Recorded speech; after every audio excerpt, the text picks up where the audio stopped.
Gaslight. Эхнийх нь gaslight буюу хийн гал. Энэ нэг хүн нөгөөхөө бодолд нь эргэлзээ үүсгэдэг. Голчоо хүний ой санамж болон ой ухаанаар нь нааддаг. Энэ үг 1938 оны Gaslight гэдэг театрын жүжигээс үүссэн бөгөөд энэхүү жүжигт нөхөр нь эхнэрийнхээ чи галзуурч байна гэж итгүүлдэг. Яаж вэ гэхээр нөхөр нь гэрлийг нь бүдгэрүүлж орхих үед эхнэр нь түүнийг гэрэл унтарчсаад байна гэж хэлдэг. Нөхөр нь гэтээ түүнийг үүсгэдэг. Gaslight арга нь хохирогчийг өөртөө итгэх байдлаар наадаж худлаа өгөөр толгойг нь эргүүлдэг. 2. Хайрын бөмбөгдөл. Энэ арга нь яадаг вэ гэхээр хохирогчийг хайр халамж анхаарал бэлгээр бөмбөгддөг. Хайрлагдаж буй мэдрэмж өгдөг хохирогчд. Энэ арга нь хүнд байнгын анхаарал халамж магтаал ашигладаг.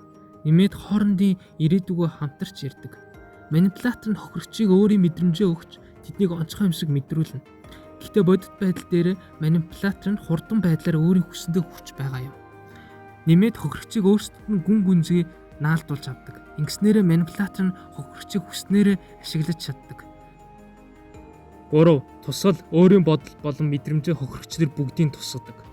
Ингэснээрээ тэдний буруутай болон гэмшиж буй мэдрэмж өгдөг. Энэ нь өөрийн хүлээж авахгүй байгаа зүйлийг нөгөө хүн рүү тогтж байна гэсэн. Жишээ нь өөрөө араар тавьдаг мөртлөө бус түүнийг араар тавих үед өөрөө уурладаг. 4. Чимээгүй болох. Энэ арга нь голдуу хос эсвэл ажил бол найзуудын дунд явагддаг. Яаж шилдэг вэ гэхээр хувь хүнтэй ерөөсөө харьцахгүй, харахгүй, тоохгүй, огт тэр хүн байхгүй юм шиг жүжиглэнэ. Энэ нь ghosting буюу гинт алга болохтой ойролцоо. Хоёр арга хоёулаа харилцааг бүгдийг устгаснаар бие бинийгаа салгаж байгаа. Гэхдээ чимээгүй болох нь шийтгэл өгж байгаа бол ghosting буюу алга болох нь харилцааг дуусгах болгож байгааг хэлнэ. 5. Буруугаа өөрчлөх. Энэ арга нь буруу зүйл хийсэн хүн уучлаарай эсвэл буруугаа хүлээхийн оронд байн хүнлүү юмаа бухдаг. Энэ нь хосын харилцаанд их илэрдэг бөгөөд манипулятор нь хохирогчийн гин буруутай гэсэн мэдрэмжүүдийг ихээр өгдөг. 6. Нэлхжүүлэх. Энэ арга нь хохирогчийг жоохон хүүхэд мэтээр үздэг. Голдуу гэр бүл болон найз нөхдөд харагддаг. Энэ аргаар манипулятор нь хохирогчийг бүх юмыг удирддаг бөгөөд эрх мэдлийг бүгд өөрөө атгана. Энэ аргыг ашигласнаар хохирогчийг зориггүй, өөрийн толгойгүй болгодог. Хохирогч болох. Энэ арга нь буруугаа хүлээхийн оронд хохирогч болж жүжиглэнэ. Хүний сайхан сэтгэлдээр илүү нааддаг. Ингэснээрээ өөрийгөө өрөвдүүлж өмөөрүүлдэг. Үүнийг ашиглан үүрэг хариуцлагаас чухтаах эсвэл хэн нэгнийг ашиглаж болно. 8. Гурвалжлах.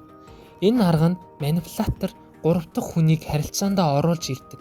Ингэснээрээ хардалт болон хоорондох тэмцэлдүүлж өөртөө илүү анхаарал, хайр халамжийг өгдөг. Давхар манипулятор нь хохирогчдод цуу яриа тарааж илүү өрсөлдөөн үүсгэдэг. Ингэснээрээ манипулятор хохирогчийг удирдахад амархан болгодог. 9. Занал хийлэл. Энэ нь өөр төрлөөр хийгддэг. Хамгийн ихнийх нь өөрийг нь зодох эсвэл эд зүйлсийг нь устгах гэх мэт. Эдгээр илүү физик занал хийлэл. Дараа нь сэтгэл зүгээр нь занал хийлэл гэж байдаг. Жишээ нь харилцааг дуусгана гэж сүрдүүлнэ эсвэл худал цуу яриа тараана гэх мэт. 10. Доош нь иж тоглох. Ерөн тоглоомын тал нь үнэн байдаг гэдэг. Энэ аргыг ашиглаж хохирогч олон янзын мэдрэмж өгдөг. Жишээ нь манипулятор хүний доромжилсон тоглоом хийж дараа нь өөрийгөө гин буруугүй юм шиг ажихаа өнгөрдөг. Энэ аргаар манипулятор хөгжилтэй кул юм шиг харагдаж хохирогчийг хүснээрээ зовоодог. 11. Давсалж ярих. Энэ аргаар ямар нэгэн болсон явдлын харах өнцгийг нь өөрчилнө. Энгийн зүйлийг хүндрүүлж эсвэл хүнд зүйлийг тоохгүй энгийн болгодог. Нилээд өөрийгөө чухал хүн шиг харагдуулж болно. Эсвэл бусдын хөдөлмөрийг үнэгүй шахуу харагдуулдаг. Хүний харах өнцгийг ер нь бол өөрчилдөг. 12. Шүүмжлэх. Энэ арга нь шууд бусаар үзий ядалтыг илэрхийлдэг. Шууд ойлгомжтой хэлэхгүй ч үргэлж бөөрийг хийлж тойруулдаг. Энэ аргаар манипулятор удирдлагыг авах эсвэл өөрийгөө байлгах гэсэн арга юм. Энэ арга нь нүүр тулах эсвэл шууд хэлдэггүй. Мөргөлдөөнөөс үргэлж зайлсхийв. Хохирогчийг гин буруу мэдрүүлэх эсвэл шийдвэр гаргах чадваргүй байдалд оруулдаг.